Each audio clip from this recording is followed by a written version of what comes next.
చట్టం ఎవరికి చుట్టం కాదు కానీ కొందరికి పక్కా అవుతుంది. రూల్స్ సెక్షన్లు అందరికి ఒకటే కానీ కొందరికి కాదు. నేరం చేస్తే ఉన్నోడైనా లేనోడైనా అందరు సమానమే కానీ కొందరు ఎక్కువ సమానం. కాకుంటే ఏది ఎట్లా వాడాలి, ఎప్పుడు వాడాలని తెలిసి ఉండాలి. గది పక్క ఫాలో అవుతున్నాడు లగ్గి బాబా వారు. అంతా తావీజ్ మహిమ మరి. సెక్షన్లు రూల్స్ ఎట్లా వాడుకోవాలనో డేరా బాబాకు తెలిసినంత తోపు వకీల్ సాబ్లకు కూడా తెలియకుండొచ్చు పో. అవు మరి మళ్ళొకపారి పేరోల్ మీద జైలుకెళ్ళి బయటకు వచ్చాడు. 30 రోజులు బిందాజీగా. 9 ఏళ్ల కిందట 20 ఏళ్ళు జైలు శిక్ష పడితే 16 మాటల పేరోల్ సంపాదించినట్టే చూడండ్రిగా. ఆశ్రమానికి జైలుకు అత్తగారింటికి అమ్మగారింటికి తిరిగినట్టే ఉన్నదనుకో రాదుండ్రి. 400 రోజులకు మీదనే బయట ఉన్నాడు శిక్ష పడ్డా కూడా.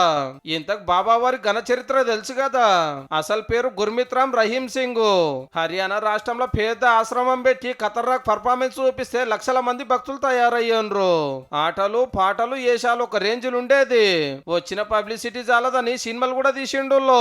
అయితే ఇద్దరు ఆడోళ్ళని బల్మి చేసిందని కేసు అయితే వాజీవేనని తేలింది 9 ఏళ్ల కిందట.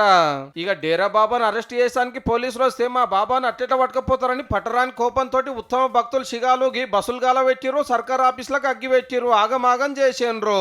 అటుకెళ్లి పోలీసులు తుపాకులు సూటి పెడితే కొందరు పానాలే పోయినాయి. గా కేసులో 20 ఏళ్ళు శిక్ష పడితే 4 వత్తులు జైల్లో 4 వత్తులు ఆశ్రమంలో ఉంటున్నాడు నింబలంగా. పుట్టినరోజు ఉందని, ఆశ్రమంలో సేవ చేసేది ఉందని, ఓటేయాలని, మా వాళ్ళ పానం బాగలేదని, నేను దవాఖానలో చూపించుకోవాలని తాపకు అప్లికేషన్ పెట్టుడు, ఆఫీసర్లు సరే అని ఇడిచిపెట్టుడు నడుస్తోంది.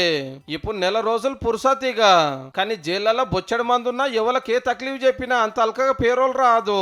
అసొంటిది డేరా బాబా 16 మాటలు సంపాదించినట్టే వెనకాల ఏం మహిమలు చేస్తుండో మరి.